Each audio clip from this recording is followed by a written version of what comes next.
Hey, how's it going? My name is Cody. I'm going to show you all how to replace the serpentine belt on a 2017 Mitsubishi Mirage. The reason I'm replacing mine is because I'll be driving and I'll hear like some squealing under the engine, or I'll be sitting still and I'll just hear some like a little bit of squealing, and I read online that it was the thing to do. So yeah, give me 1 second. So basically for this job, you'll definitely see a lot of things sitting here. That's not everything that you need. All that I'm using so far is going to be a 12mm socket, and we also got a 14 right here. And so basically what you're going to do, you're going to loosen. So this is where the pulley typically sits. I actually just got it out. You're going to loosen this top bolt right here. It's a 12mm, and then you're going to come down here. I don't know if you can see it, but there's a little bolt right here.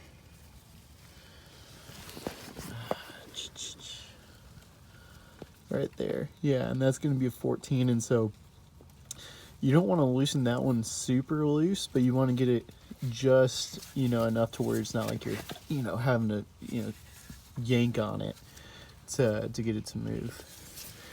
And so after you got this one, I mean, this one's pretty loose, that one not so much. After you got that, you're going to have this bolt right here. It's actually going to be right on top of your alternator. It took me for a loop. This bolt right here, you're going to want to loosen it to where the end of it is just flush with this. So that's pretty good. And then you're actually just going to slide your alternator forward and get this belt out. All right, so right here I got my new belt. It's a Dayco. I don't really think that it matters. I got it for like $24 at Advanced Auto Parts, and it has a 3-year warranty.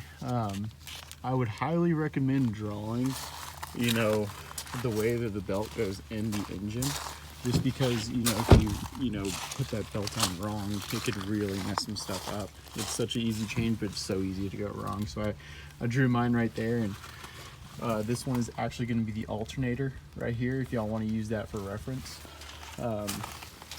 And so I'm kind of just gonna, slide this belt back on. All right, so I just got it back on, following the diagram. The diagram makes it look a lot easier than what it actually was. I think the hardest part of this job for me was actually identifying that this is the thing that moves and putting that belt on, especially since it's such a small and compact car. This last part, I actually went and got a flathead.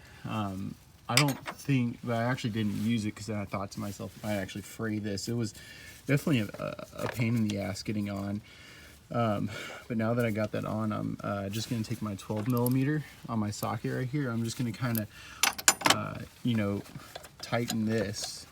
First, I'm going to tighten it with my hand, and then, whenever that's a little bit too hard, let me get my 12mm. I'm just going to kind of tighten it to where it's nice and sweet and pretty stiff. Not too stiff, but to where it has a good amount of tension on it.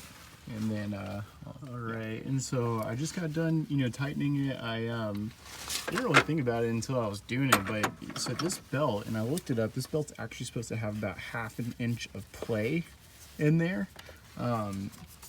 So I pretty much just tightened mine like right in the middle of this little slot right here. And so now what I'm gonna do, I'm gonna go through, I'm gonna tighten up this 12mm up here.